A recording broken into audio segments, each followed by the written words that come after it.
turun atau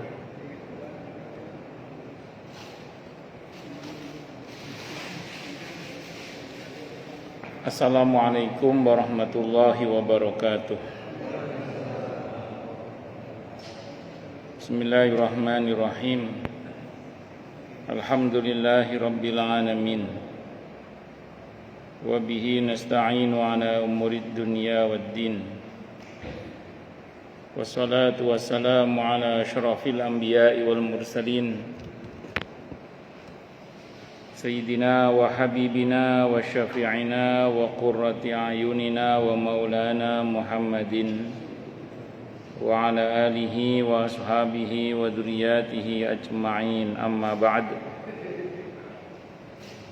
Asyhadu an la ilaha illallah wa asyhadu anna Muhammadar Rasulullah wa ufawwidu amri ilallah, innallaha basirum bil ibad. Hasbiyallahu la ilaha illa huwa alaihi tawakkaltu wa huwa rabbul arsyil azim. Qala Allah ta'ala fi kitabihil karim hikayatan an nabiyillahi Musa alaihi salam. Rabbi syrah li sadri wa yassir li amri wahlul 'uqdatam min lisani yafqahu qawli. Para alim, para asatid, para asatidah, para bapak dan ibu sekalian, hafizani wa hafizakumullah, bil khusus segenap pengurus Masjid Al-Furqan Jatiunggul yang semoga pengurusnya dan jamaahnya selalu dalam naungan rahmat, barokah, perlindungan serta bimbingan Allah Subhanahu wa ta'ala. Amin, Allahumma amin, insyaallah. Dan tentu kita berdoa kepada Allah Subhanahu wa ta'ala, Allahumma inna nas'aluka ilman nafi'ah wa rizqan thayyiba wa amalan mutaqabbala wa fatahallahu lana futuhal arifin. Allahumma inna na'udzubika min ilmin la yanfa' wa amalin la yurfa' wa qalbin la yakhsha' wa du'a la yusma'. Allahumma ati anfusana taqwaha wa zakkiha anta khairu man zakkaha anta waliyuha wa maulaha. Amin, Allahumma amin, insyaallah. Bapak Ibu sekalian, hafizani wa hafizakumullah. Masih melanjutkan kajian kita Fikih Sunnah karya Said Sabiq rahimahullah rahmatan wasi'ah wa rahimallahu ulama al-muslimin. Qala al-muallif rahimahullahu ta'ala wa nafa'ana bihi wa bi'ulumihi fid dharain amin. Bismillahirrahmanirrahim. Doa yang dibaca ketika sujud tilawah. Ini halaman 397. Di dalam sujud tilawahnya, seseorang dibolehkan membaca doa apa saja yang dikehendakinya. Tidak ada riwayat yang sahih dari Rasulullah Muhammad sallallahu alaihi wasallam tentang doa sujud tilawah selain hadis yang diriwayatkan oleh Siti Aisyah radhiyallahu anha. Beliau berkata, ketika melakukan sujud Al-Qur'an atau sujud tilawah, Rasulullah Muhammad sallallahu alaihi wasallam mengucapkan, sajada wajhi lilladzi khalaqahu wa syaqqa sam'ahu wa basarahu wa bihaulihi wa quwwatihi fatabarakallahu ahsanul khaliqin.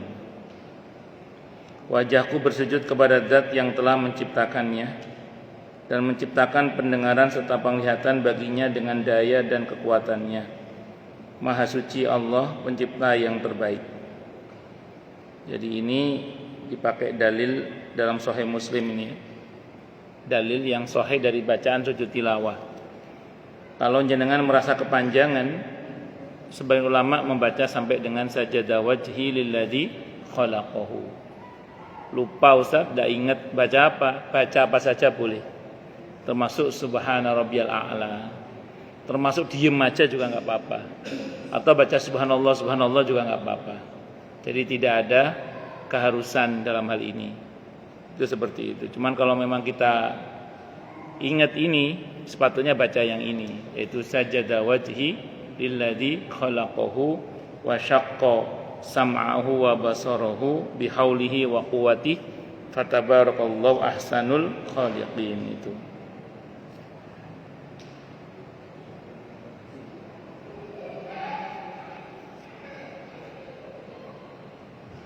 diriwayatkan oleh 5 perawi dari Ibnu Majah, juga diriwayatkan oleh Al-Hakim, At-Tirmidzi dan Ibnu Sakan.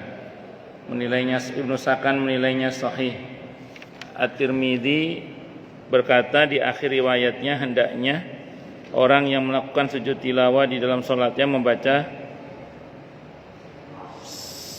Subhana rabbiyal a'la sebanyak 3 kali.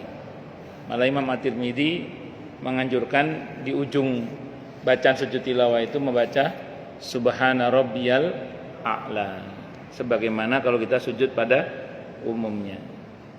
Cuman riwayat tadi itu disahihkan oleh banyak para ulama juga. Karena itu hadisnya diambil dari Sahih Muslim bahkan. Sebentar. Dalam Sahih Muslim. Sajada wajhi lilladzi khalaqahu wa syaqqa sam'ahu wa basarahu bihaulihi wa quwwatihi fatabarakallahu ahsanul khaliqin. Di dalam sholat itu bacaan yang wajib itu enggak banyak dalam sholat. Saya ulang ya, di dalam sholat bacaan yang wajib itu tidak banyak. Pertama, takbiratul ihram, Allahu Akbar, itu yang wajib. Takbir intiqal itu enggak wajib. Perpindahan itu enggak wajib. Seandainya jangan lupa tidak baca takbir intiqal, perpindahan itu enggak batal sholatnya. Tapi bukan berarti kita meremehkan, enggak, maksud saya itu andekan. Tapi ini penting untuk diketahui, terutama bagi orang-orang yang baru pertama belajar sholat, supaya enggak terbebani oleh bacaan-bacaan. Terutama bagi orang yang baru belajar sholat, supaya tidak terbebani oleh bacaan-bacaan. Paling enggak ajari mereka bacaan yang wajib dulu aja, enggak usah yang sunat-sunat nanti nyusul gitu. Saya mungkin pernah cerita di sini, ada pengusaha dari Kalimantan, rajin puasa Senin Kemis. Istrinya jilbabnya lebar. Suatu saat dia ngomong ke seorang kiai, saya ini kok kayaknya sering enggak tenang hidup saya. Kata kiai itu, mungkin sampean sholatnya kurang khusyuk. Itu masalahnya Mbak Kiai katanya. Loh, kenapa? Masalahnya saya enggak sholat. Loh, coba rajin puasa Senin Kemis, istrinya jilbabnya lebar, ternyata enggak sholat 5 waktu. Kata Kiai itu, loh sampean ini rajin puasa kok enggak sholat, gimana ceritanya? Kalau puasa gampang Mbak Kiai, tinggal enggak makan dari pagi sampai maghrib, kata dia gitu. Kalau sholat itu saya nggak hafal bacaannya Pak Kiai, kecuali Al-Fatihah saja, kata dia gitu. Kata Kiai itu, ya udah baca Fatihah saja. Loh, masa Pak Kiai? Saman manggil saya Kiai, bilang masa? Kan ada dalilnya, la yukallifullahu nafsan illa wus'aha. Terus, tapi orang sholat itu dia qomat kamit Pak Kiai. Kata Kiai itu lah, dia qomat kamit karena ada ini qomat kamit kan, sampai kan nggak ada ini qomat kamit kan. Nah itu nanti kita akan tahu juga riwayat di masa Nabi itu akamakol pernah ada seorang sahabat yang begitu. Jadi mungkin dia orang non Arab kali ya, atau orang Arab tapi Arab yang lemah hafalannya mungkin. Saya pernah baca satu riwayat, dia itu betul-betul nggak bisa bacaan sholat. Akhirnya sama Nabi disuruh mengucap subhanallah aja. Subhanallah. Jadi semua sholat bacaan subhanallah. Sampai salam subhanallah. Saking enggak hafalnya bacaan sholat. Nah, bacaan sholat itu yang wajib itu enggak banyak sebenarnya kalau kita mau perhatikan. Yang wajib pertama apa tadi? Takbiratul ihram. Yang kedua Fatihah. Iftitah enggak wajib. Surah setelah Al-Fatihah enggak wajib. Yang wajib itu Al-Fatihah saja. Al-Fatihah kalau dalam mazhab Syafi'i dari bismillah sampai waladhdallin. 4 madhab lah, itu dari bismillah sampai waladhdallin kecuali madhab maliki. Kalau madhab maliki nggak pakai bismillah. 4 madhab dari bismillah sampai waladhdallin kecuali madhab maliki. Nah terus kemudian setelah itu tahiyat akhir itu yang wajib. Jadi at-tahiyatul mubarakatus sholawatut thayyibatullah sampai syahadat oleh fikih sunnah. Kalau dalam mazhab Syafi'i sampai sholawat. Sampai sholawat yang pertama itu. Sampai sholawat yang pertama. Nah setelah itu baru salam ke kanan. Salam yang pertama maksud saya. Kalau nolehnya sunnah nolehnya. Tapi ngucap salamnya wajib. Yang ke kanan. Yang ke kiri sunnah. Gak wajib. Jadi gak banyak kan. Takbir, Fatihah, tahiyat sampai sholawat kalau dalam mazhab Syafi'i ya. Kalau di fikih sunnah sampai syahadat. Terus kemudian salam yang pertama. Udah selesai. Bacaan yang wajib cuma itu aja, yang wajib. Yang lain sunnah. Termasuk bacaan sujud tilawah. Ngaten. Makanya kalau andaikan ada orang baru belajar sholat, jangan bebani bacaan yang sunnah-sunnah dulu. Sampaikan yang wajib aja dulu. Terus pelan-pelan dihafalkan yang sunnah-sunnah. Atau orang tua yang mulai pikun, yang mulai lupa bacaan sholat, jangan paksa menghafal seluruh bacaannya. Suruh ingat yang wajib-wajib aja. Kalau memang sudah blank, gak hafal semua, udah bu, subhanallah aja deh. Subhanallah. Kalau misalnya subhanallah gak hafal juga, wis, yang penting sholat, walaupun diem aja gak apa-apa. Itu saking wajibnya sholat itu. Tapi kalau beliau sedang pikun, sedang lupa, nggak wajib sholat. Kalau sedang pikun, kan pikun itu macam-macam. Kadang ada yang pikunnya itu full, ada yang pikunnya kadang neko. Jadi kadang pas kumat pikunnya ya lupa. Tapi kalau pas nggak pikun ya ingat gitu. Nah, pas ingat itu ajak sholat. Kalau misalnya dirasa memang sudah pikun, ya jangan dipaksa sholat. Tapi paling enggak kita ingetin aja, bu, monggo sholat. Kok kelihatannya kumat pikunnya ya enggak usah dipaksa. Pun lanjut. Hukum sujud tilawah di dalam sholat. Dibolehkan bagi seorang imam atau munfarid, orang yang mengerjakan sholat sendirian, membaca ayat sajadah di dalam sholat jahriyah dan sholat sirriyah. Lalu bersujud setelah selesai membacanya. Al-Bukhari dan Muslim meriwayatkan bahwa Abu Rafi' berkata, aku mengerjakan sholat isya bersama Abu Hurairah radhiyallahu anhu. Ia membaca surah Al-Insyiqaq. Ia bersujud setelah membaca ayat sajadah yang terdapat di dalamnya.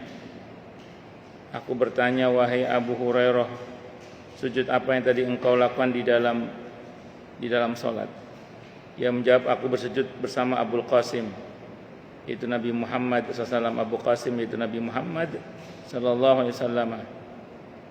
Ketika aku bermakmum dengannya ketika beliau membaca ayat sajadah, aku akan senantiasa melakukan sujud tilawah sampai aku bertemu dengannya. Sujud tilawah ini Nabi melakukan di dalam sholat maupun di luar sholat, walaupun Nabi pernah tidak mengerjakannya di dalam sholat maupun di luar sholat. Al-Hakim meriwayatkan sebuah hadis yang menilainya sahih dan sanadnya sesuai syarat Bukhari Muslim dari Ibnu Umar radhiyallahu anhu bahwa Nabi kita Muhammad sallallahu alaihi wasallam bersujud pada rakaat yang pertama di dalam salat zuhur. Para sahabat mengetahui bahwa beliau membaca Alif Lam Mim Tanzil dan seterusnya itu. Alif Lam Mim Tanzil itu surah As-Sajdah. Al-Imam An-Nawawi rahimahullah menurut pendapat kami tidak, kata Al-Imam An-Nawawi rahimahullah berkata, menurut pendapat kami tidak dimakruhkan membaca ayat sajdah bagi imam, juga bagi munfarid, baik salat yang ia kerjakan adalah salat sirriyah ataupun salat jahriyah. Lalu ia sujud setelah membaca ayat sajdah. Malik berkata dimakruhkan secara mutlak bagi imam. Abu Hanifah berkata dimakruhkan bagi imam membaca ayat sajadah di dalam salat sirriyah dan tidak dimakruhkan dalam salat jahriyah. Pengarang Al-Bahr berkata, menurut pendapat kami di dalam salat sirriyah, seorang imam sebaiknya melakukan sujud tilawahnya setelah mengucapkan salam agar tidak membingungkan para makmum. Nah, ini menarik ini. Kan ada salat sirriyah, ada salat jahriyah. Tadi pendapat yang pertama mengatakan tidak ada masalah. Tapi kalau pendapat yang kedua ini mengatakan kalau salat sirriyah jangan baca ayat sajadah dan sujud. Kenapa nanti makmum bingung, loh kok tiba-tiba sujud, ada apa ini? Nah, disarankan tadi sujudnya kapan? Setelah salam. Dia sujud sendiri, sujud tilawah itu. Karena kan yang baca dia, makmum kan enggak dengar wong sirriyah. Makmum itu kan sunnah sujud tilawah itu kalau dia mendengar. Ini dia enggak mendengar. Memang sih dia mesti ngikuti imam, cuma kan makmum bingung kok tiba-tiba sujud, ada apa ini? Nah, kalau untuk salat sirriyah, zuhur, asar itu jangan sujud tilawah. Nanti makmumnya apa? Bingung. Nah, kalau sholat jahriyah tidak apa-apa. Itu pun sebaiknya diberitahu. Karena kan masyarakat kita nggak semuanya alim, banyak yang awam. Wong di Madinah saja itu, saya pernah alami di Masjid Nabawi itu, imam itu baca ayat sajadah. Saya itu tahu ini sejadah, saya tahu itu. Akhirnya imam kan ngasih kode Allahu Akbar. Saya itu mau sujud. Sampai saya kok rukuk. Sampai saya itu banyak depan belakang rukuk semua. Loh, ini kan sejadah kok rukuk. Akhirnya saya ikut rukuk. Ternyata begitu berdiri, ternyata imamnya melanjutkan surah. Nah kan sujud berarti imamnya tadi itu. Imamnya tadi berarti sujud tadi imam tadi itu. Saya ngikut rukuk, saya pikir kanan kiri dua. Saya tahu ini ayat sajadah. Saya mau sujud saya sebenarnya. Loh, kok kanan kiri rukuk semua? Kan jamaah kan pasti yang banyak yang benar kan. Nah, saya ngikut rukuk karena saya pikir imamnya rukuk kan. Kan saya kan tidak di soft depan soalnya. Ternyata benar imam berdiri itu melanjutkan surah. Nah kan kata saya. Nah kan ternyata itu apa? Ayat sajadah yang sujud tilawah itu. Jadi ternyata yang sholat di Madinah itu gak semuanya ngerti juga itu. Itu seperti itu. Oh, saya yang ngerti saja terpengaruh gara-gara kanan kiri depan belakang pada rukuk semua itu. Loh kok pada rukuk semua? Padahal ini saya tahu ini ayat sajadah itu. Terus piye iku batal apa ora salatnya itu? Ya, saya anggap saya sudah sujud tapi sujud dengan kadar yang rukuk. Ya Allah.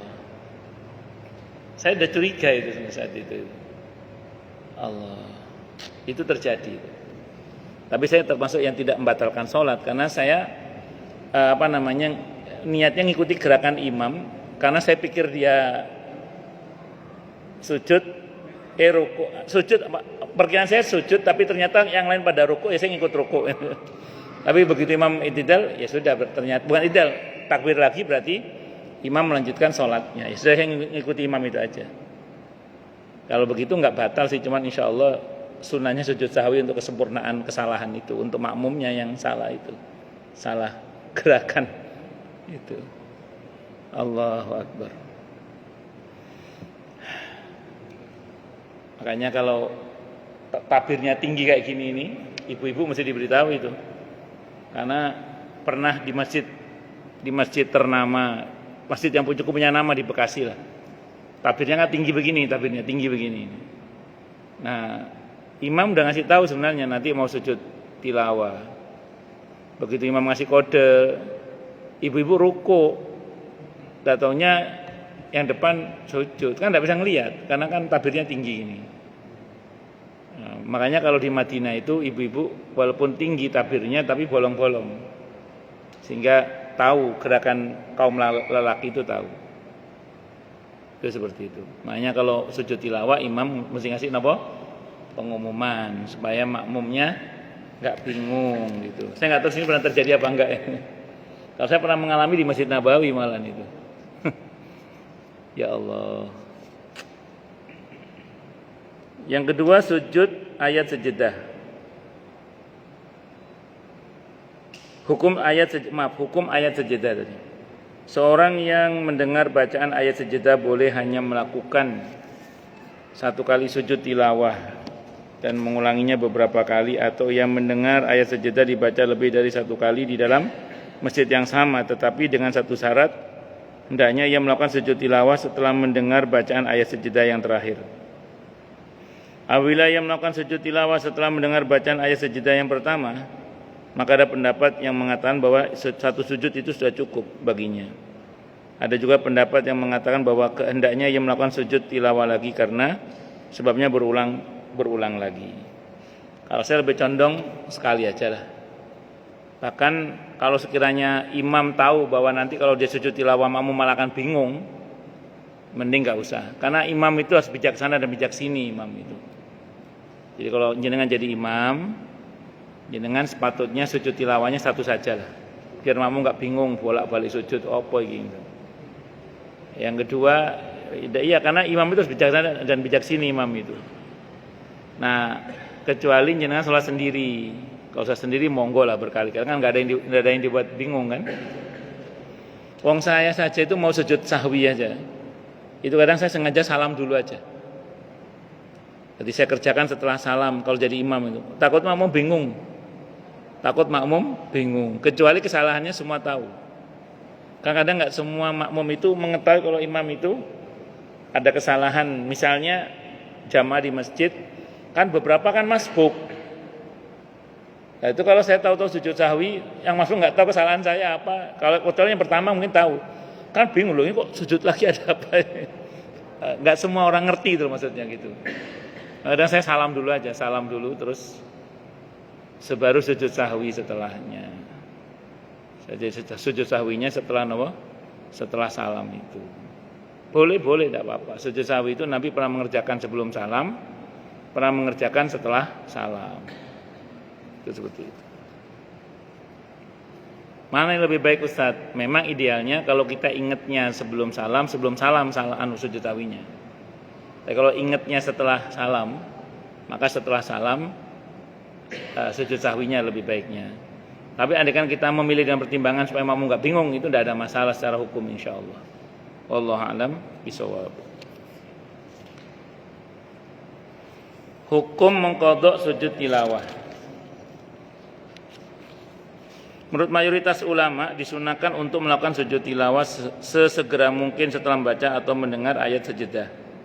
Jika ia mengakhirkannya maka itu belum dianggap gugur selama waktu pemisah antara bacaan ayat sajadah dan sujud tilawah tidak terlalu lama. Jika waktu pemisahannya terlalu lama maka gugurlah ia dan tidak perlu diqadha. Karena sunnah kalau kita enggak mengerjakan boleh diqadha.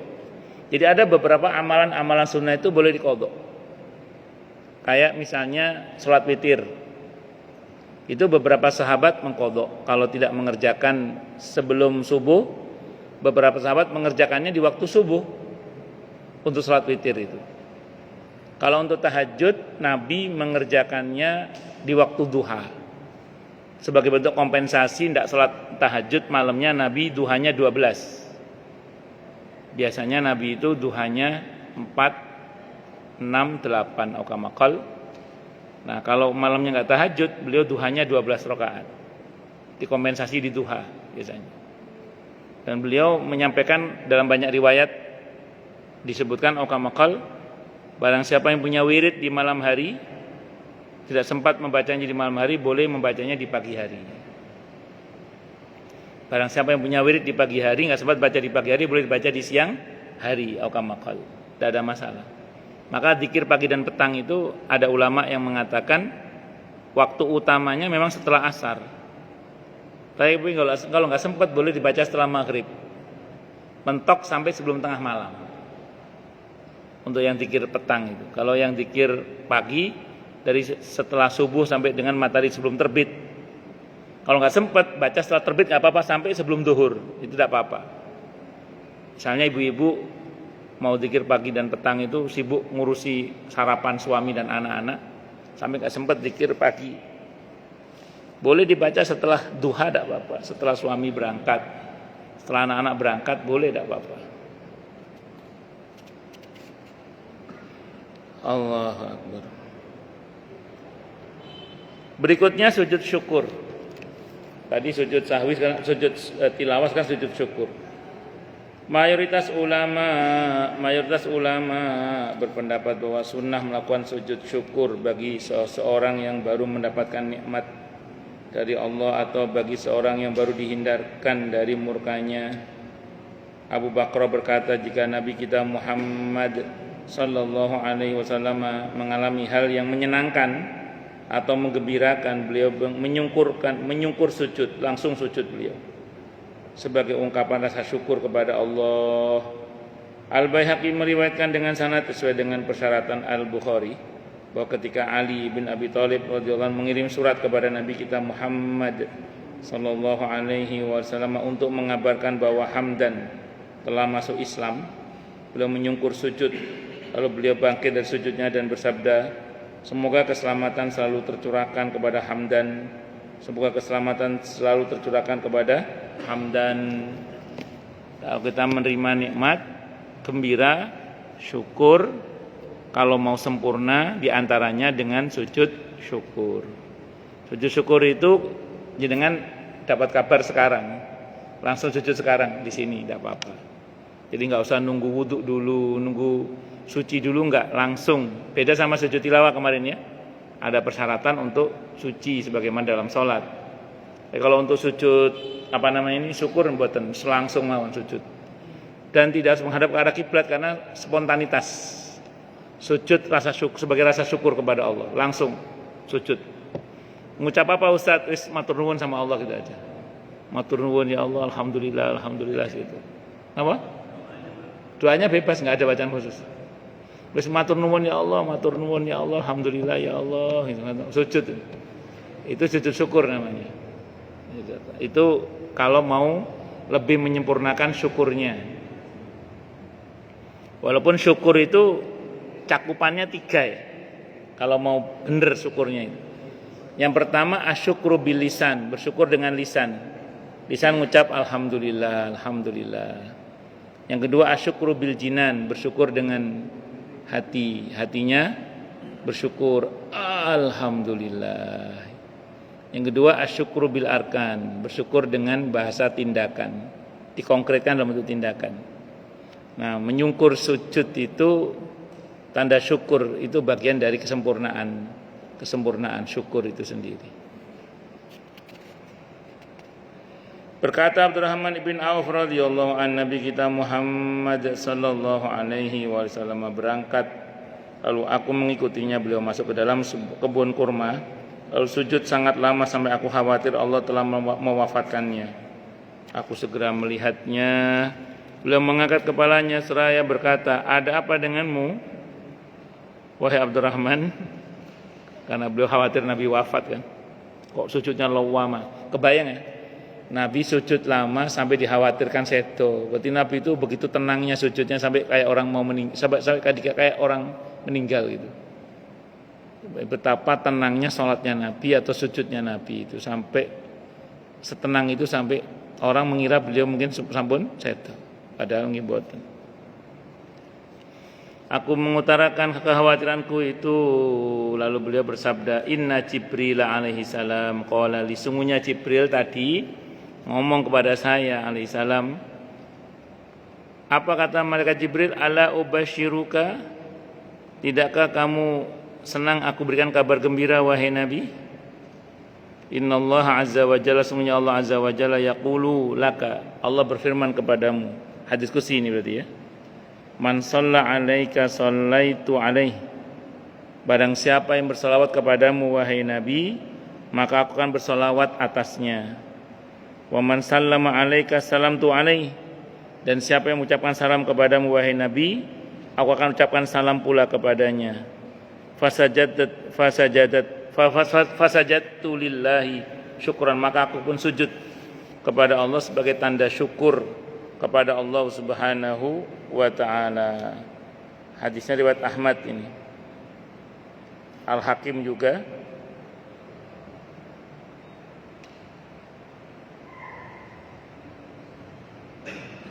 Hadisnya sahih. Al-Baihaqi juga. Aukamakal. Nabi seweneng karena Allah telah berfirman kepada beliau, dan ini hadis qudsi, saya ulang, hadis riwayat Ahmad, Al-Hakim, Al-Baihaqi, hadisnya sahih kata Imam Ad-Dhahabi, Okamaqal, bahwa Allah berjanji kepada Nabi kita Muhammad SAW dengan mengatakan, Man shalla alaika sallaitu alaih. Wahai Nabi, siapapun yang bersolawat untukmu, aku akan bersolawat pula untuknya. Solawat itu isinya apa? Solawat itu isinya rahmat, ta'zim, maghfirah. Rahmat, kasih sayang, ta'zim, pengagungan, maghfirah, ampunan. Berarti kalau Allah bersolawat kepada kita karena kita bersolawat untuk Nabi kita Muhammad sallallahu alaihi wasallam, berarti Allah rahmati kita, Allah muliakan kita, Allah ampuni kita. Itu nilai solawat. Makanya jangan pelit lisan kita, hati kita bersolawat untuk Nabi kita Muhammad sallallahu alaihi wasallam. Yang kedua, kata Allah dalam hadis ini, wa man sallama alaika sallamtu alaihi. Dan siapa yang mengucapkan salam padamu wahai Nabi, maka aku akan ucapkan salam pula kepadanya. Kalau Allah mengucapkan selamat kepada kita, kira-kira selamat apa selamat? Yang ngucapin selamat Allah, yang ngucapin selamat itu Allah. Kira-kira selamat apa selamat? Mesti selamat deh. Makanya jangan pelit bersalawat dan bersalam untuk Nabi kita Muhammad sallallahu alaihi wasallam. Dan itu semua ada dalam salat. Assalamu alayka ayyuhan nabiyyu wa rahmatullahi wa barakatuh. Itu dalam salat itu. Kita setiap salat mengucap salam kepada Nabi itu. Kalau salawat setelahnya itu salawat. Para ulama menjelaskan, selain hari Jumat, salawat itu disampaikan kepada Nabi kita Muhammad SAW via Jibril. Kecuali hari Jumat, langsung kita Nabi Muhammad SAW langsung Allah. Kita Nabi Muhammad SAW Allah ke kita. Segitiga itu. Jadi kita bersalawat untuk Nabi kita Muhammad SAW, kita ke Rasulullah Muhammad SAW secara langsung oleh hari Jumat itu. Terus Rasulullah kepada Allah mendoakan kita, karena salam kita sampai kepada Rasulullah mendoakan kita, dan Allah kepada kita, balasan salawatnya itu dijelaskan oleh Abu Lais As-Samarqandi rahimahullah dalam kitabnya Tanbihul Ghafilin itu diantaranya. Nah, saya pribadi itu kalau hari Jumat itu sebelum saya bersalawat yang banyak, itu saya mulai dengan Assalatu wassalamu alaika ayyuhan nabiyyu wa rahmatullahi wa barakatuh. Karena hari Jumat itu salawat kita langsung kepada Rasulullah Muhammad SAW. Nah, saya biasanya salawatnya, permulaan salawat saya adalah Assalatu wassalamu alaika ayyuhan nabiyyu wa rahmatullahi wa barakatuh. Semoga salawat dan salam atasmu wahai Nabi, diberikan rahmat dan barokah dari Allah. Setelah itu saya salawat sebanyak-banyaknya. Sallallahu alaihi Muhammad, sallallahu alaihi Muhammad.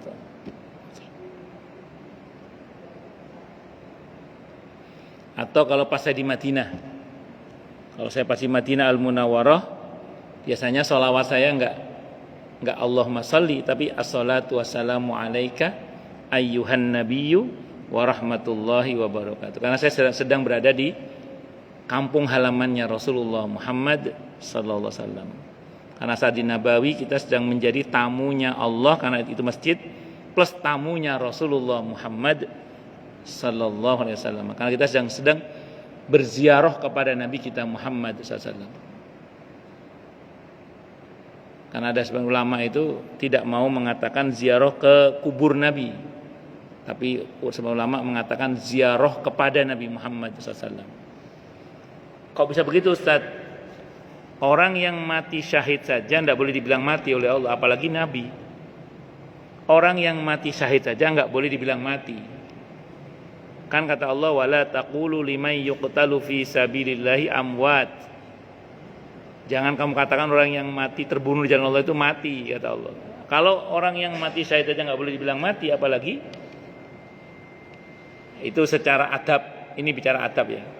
Ya kalau secara bahasa boleh, tapi secara adab ulama tidak mengatakan saya ziarah ke makam Rasulullah Muhammad SAW. Tidak. Saya ziarah kepada Rasulullah Muhammad SAW. Saya kalau di Madinah Al-Munawwarah itu biasanya salawat saya adalah assalatu wassalamu alaika ayyuhan nabi wa rahmatullahi wabarakatuh. Kalau di Mekah banyakin baca Al-Quran, karena itu tempat di mana pertama kali diturunkannya Al-Quran, Mekah itu. Kalau bumi Madinah itu kampung halamannya Rasulullah Muhammad SAW, di mana beliau berada di situ. Maka kita di situ sambil menjadi tamunya Allah, kita juga menjadi tamunya Rasulullah Muhammad sallallahu alaihi wasallam. Salatu wassalamu alayka ayyuhan nabiyyu wa rahmatullahi wabarakatuh. Salatu wassalamu alayka ayyuhan nabiyyu wa rahmatullahi wabarakatuh. Allahu akbar. Pun lanjut nggih. Syukur. Allahu akbar. Pun diriwayatkan oleh Ahmad dan Al-Hakim. Al-Hakim berkata ini adalah hadis sahih sesuai dengan persyaratan Al-Bukhari dan Muslim. Aku tidak mengetahui hadis lain yang menjelaskan tentang sujud syukur yang lebih sahih daripada hadis ini. Al-Bukhari rahimahullah meriwayatkan bahwa Ka'ab ibn Malik radhiyallahu anhu melakukan sujud syukur ketika mendapatkan kabar gembira bahwa Allah Ta'ala telah menerima tobatnya. Ahmad rahimahullah menyebutkan bahwa Ali bin Abi Thalib radhiyallahu anhu melakukan sujud syukur ketika menemukan Dzu Sudyah terbunuh bersama kaum Khawarij. Dzu Sudyah ini seorang dari golongan Khawarij, pemberontak ya. Terbunuh bersama kaum Khawarij. Sa'id bin Mansur radhiyallahu anhu meriwayatkan bahwa Abu Bakar As-Siddiq radhiyallahu anhu Sa'id bin Mansur rahimahullah meriwayatkan bahwa Abu Bakar As-Siddiq radhiyallahu anhu melakukan sujud syukur ketika berita terbunuhnya Musailamah sampai kepadanya. Pas Musailamah Al-Kadzab terbunuh di masa Abu Bakar As-Siddiq radhiyallahu anhu, Abu Bakar sujud syukur. Musailamah Al-Kadzab ini nabi palsu. Kalau ada orang jahat mati sujud syukur itu boleh gitu. Sunnah malahan. Ada orang kok zalim, jahat, nawakal, ruwesek, mate, sujud syukur, alhamdulillah, sujud syukur. Kalau tetangga saya itu ada, di kampung saya itu dulu ada preman yang mengganggu dia. Suatu saat dia mati kala carok. Itu tetangganya tasyakuran motong sapi itu di kampung saya. Saya masih SMA tadi, masih alia tadi. Tetangganya tasyakuran motong sapi. Saking jahatnya orangnya. Tetangganya tahu dia mati tasyakuran, motong sapi, bener motong sapi, tasyakuran. Saking senengnya. Orang kalau resek mati ini dintaini. Malah orang ada ngomong kok mati-mati.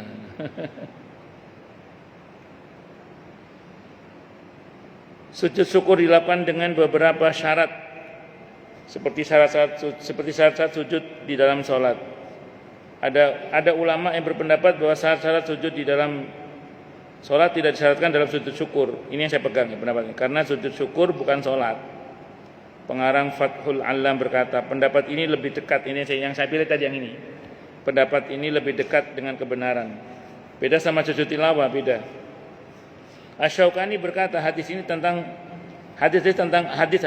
sujud syukur atau tentang syukur tidak menjelaskan disyaratkannya wudu, suci pakaian dan suci tempat untuk melakukan sujud syukur. Imam Yahya dan Abu Talib rahimahullah mengungkapkan pendapat yang sama dengan pendapat Asy-Syaukani rahimahullah. Hadis tentang sujud syukur juga tidak menjelaskan dianjurkannya bertakbir ketika ia melakukan sujud syukur, beda sama sujud tilawah tadi.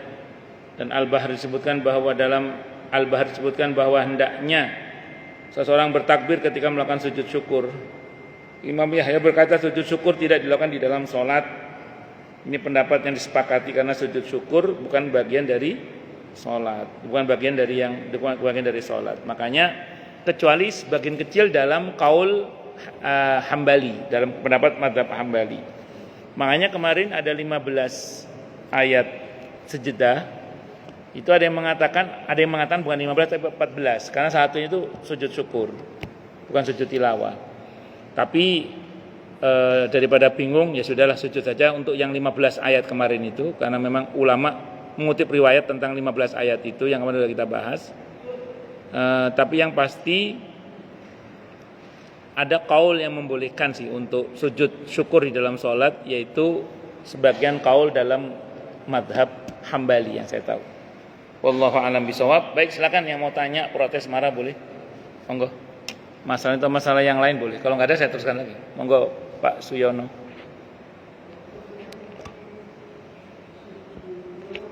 Nggih.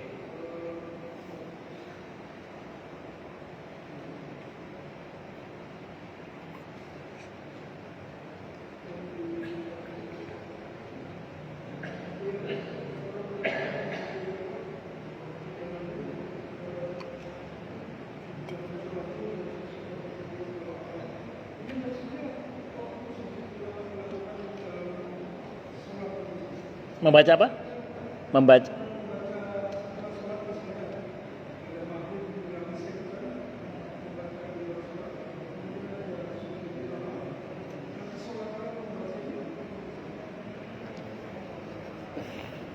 Sebenarnya itu berkaitan dengan sholat sirriyah.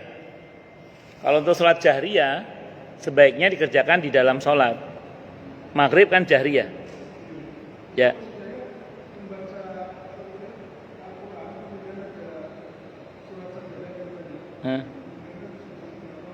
Ya.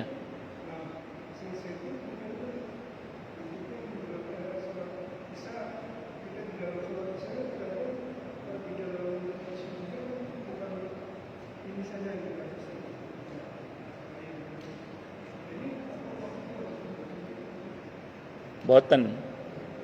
Jadi gini, ada orang sholat maghrib baca surat atau ayat sajadah gitu nggih. Terus dia sujud tilawah. Sujud tilawah. Iya, sunnah. Di dalam sholat, iya. Isya.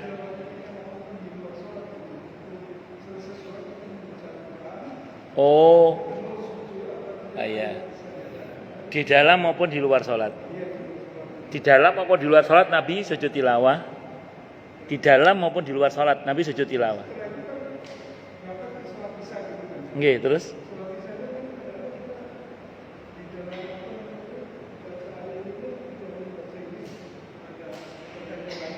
Nggih. Nggih.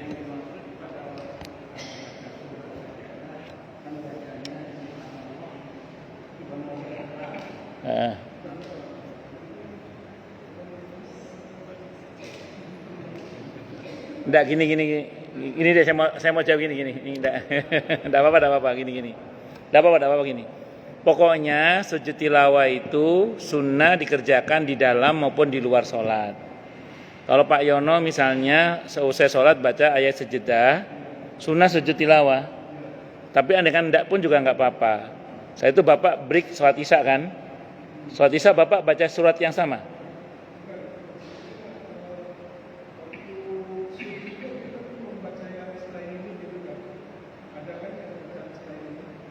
Ada banyak. Ada 15. Nggih.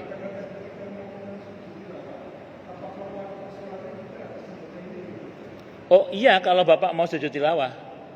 Kalau Bapak berniat mau sujud tilawah, Bapak harus baca ayat yang ada ayat sajadahnya itu. Contoh.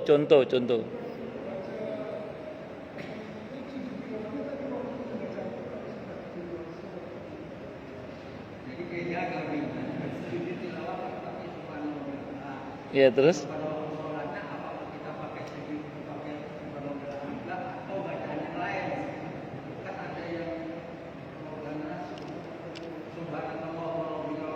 Nggih.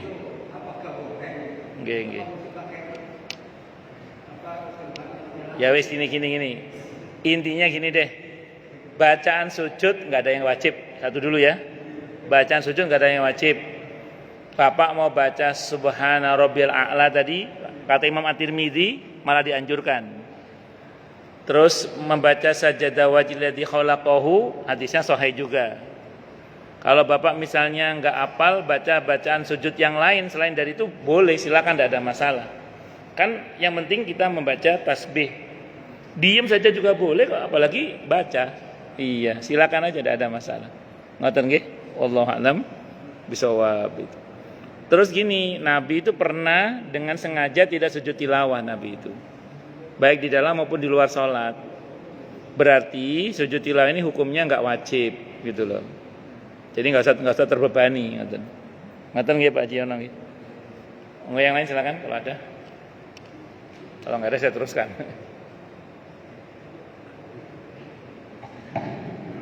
Monggo, Pak. Waalaikumsalam warahmatullahi wabarakatuh. Saya baru tahu kewajiban bacaan sholat itu ternyata sangat Sedikit. simpel dan mudah. Seperti yang pertama,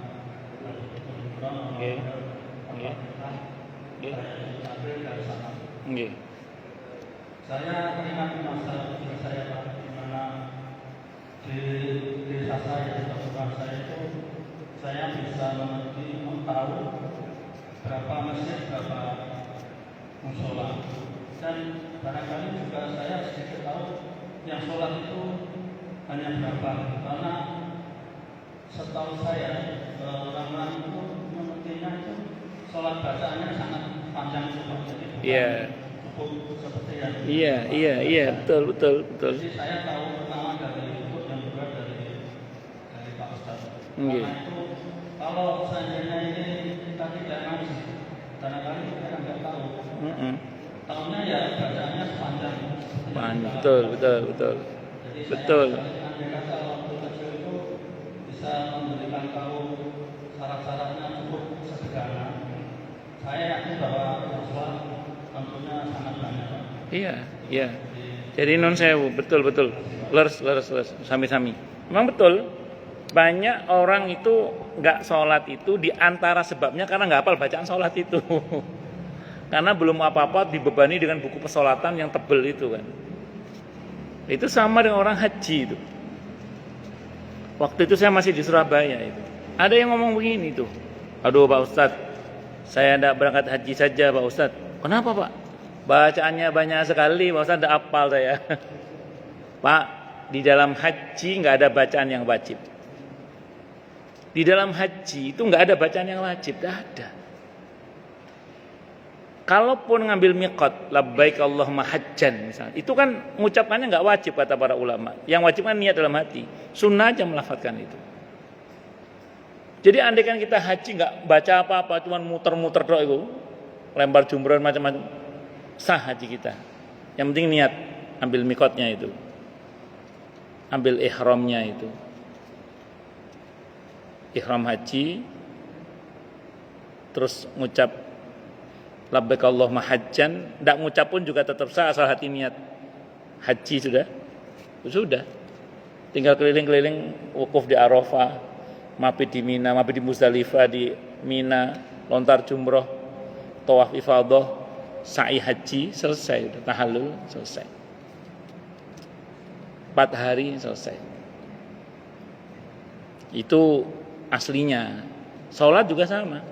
Nah ini Pak, saya tadi kenapa saya sampaikan bagi orang yang baru belajar sholat terutama mu'alaf, jangan bebani dengan bacaan-bacaan yang sunnah dari sholat dulu. Terangkan, tenang, sholat itu bacaannya nggak banyak kok. Yang wajib ini aja. Kamu hafal ini dulu aja dulu. Nanti pelan-pelan yang sunnah-sunnah kita hafalkan pelan-pelan. Ya itu, insya Allah kalau tahu gitu, insya Allah orang nggak takut untuk sholat karena tahu sholat itu bacaannya ternyata mudah. Belum lagi kadang memang ada beberapa kawan-kawan kita ini nggak ngerti fikih dakwah itu loh. Jadi ke orang yang baru mau sholat itu udah ngancem bukan main. Ini caranya awakmu sholat nggak sah, malah belum neraka.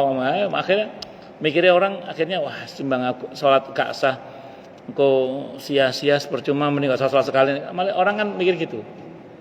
Tapi kita hiburlah dengan pernyataan ini. Kabeh menungso mesti ono kurangi. Setiap orang pasti ada kurangnya. Tapi paling enggak kita sudah sholat itu sudah merupakan poin tersendiri, walaupun ada kurangnya, karena dalam sholat itu ada bacaan wajburni. Wajburni, ya Allah tutupilah kekurangan-kekurangan hamba. Kita nggak usah khawatir. Ada apa? Kalau kita iftirash itu, kalau dalam mazhab Syafi'i ya, itu ada doa apa? Wajburni. Wajburni itu apa? Ya Allah tutupilah kekurangan-kekuranganku. Kalau kita ngomong sempurna, siapa yang bisa sempurna? Wong dalam Islam itu yang ditekankan itu apa? Ketaatan. Bukan kesempurnaan loh ya, ketaatan. Kalau ngomong sempurna, siapa yang sempurna? Kecuali para nabi dan rasul. Itu pun karena disempurnakan oleh Allah. Kalau kita nggak ada yang sempurna, pasti ada kurang-kurangnya. Pasti itu. Untungnya Allah memberitahu kita tentang wajburni itu. Ya Allah tutupilah kekurangan-kekurangan hamba. Sama astaghfirullah itu diantara artinya ya Allah tutupilah kekurangan-kekurangan hamba. Itu diantara makna astaghfirullah itu. Makanya habis sholat kita disunahkan untuk beristighfar, astaghfirullah, astaghfirullah, astaghfirullah. Bukan apa-apa, supaya kita ini tertutup yang kurang-kurang itu gitu. Belum lagi nama Allah itu Asy-Syakur. Asy-Syakur itu apa? Yang maha menerima kekurangan hamba-hambanya, itu di antara makna Asy-Syakur. Yang kang mohon nerimake, yang maha menerima kekurangan hamba-hambanya. Karena kita memang nggak ada yang sempurna, gitu. Yang Allah tuntut dari kita ketaatan. Yang penting kita berusaha taat, bahwa ada kurang-kurangnya mesti. Tapi nggak usah khawatir, Allah itu Al-Jabbar, yang maha menutupi kekurangan hamba-hambanya. Allah itu Asy-Syakur, yang maha menerima kekurangan hamba-hambanya. Dan tugas kita apa? Ya terus belajar dan terus berusaha memperbaiki diri. Saya ulang, ada kurang-kurangnya, Allah yang akan memperbaiki nanti. Ngaten nggih? Wallahu a'lam bishawab. Nggih. Nggih. Niat kan enggak pakai suara, Pak. Niat kan dalam hati. Usolli itu kalau dalam madhab Syafi'i, mengucap usolli dalam madhab Syafi'i itu sunnah.